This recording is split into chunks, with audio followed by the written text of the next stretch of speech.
ဒါ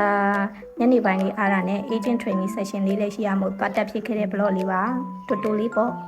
ဒါလေးခိုင်းရမှာလဲရိုက်ပါတယ်ပြီးတော့အခန်းထဲရောက်တော့ကိုထိုင်ကုန်ကိုသွားထိုင်လိုက်ပါတယ်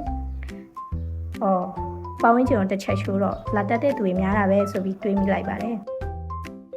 ဒီလိုနဲ့ Facebook ကိုကြည့်ရောက်သွားတော့ဒီ Facebook ထဲလည်းငါပါရမယ်ပေါ့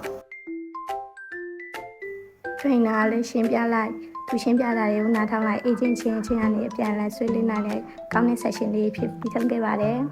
ပြီးတော့ training session အကျွေးတဲ့မုံတွေကိုအားရပါရစားလာခဲ့ပါတယ်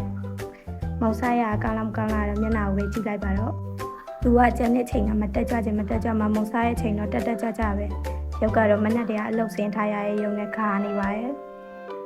စားပါရဲ့အားရပါရကိုစားပါရဲ့စားကောင်းတယ်ပေါ့ပြီးတော့ဖြော်ရည်ပူတာနဲ့ကိုရေတံပူတွေကိုထည့်ခဲ့ပါတယ်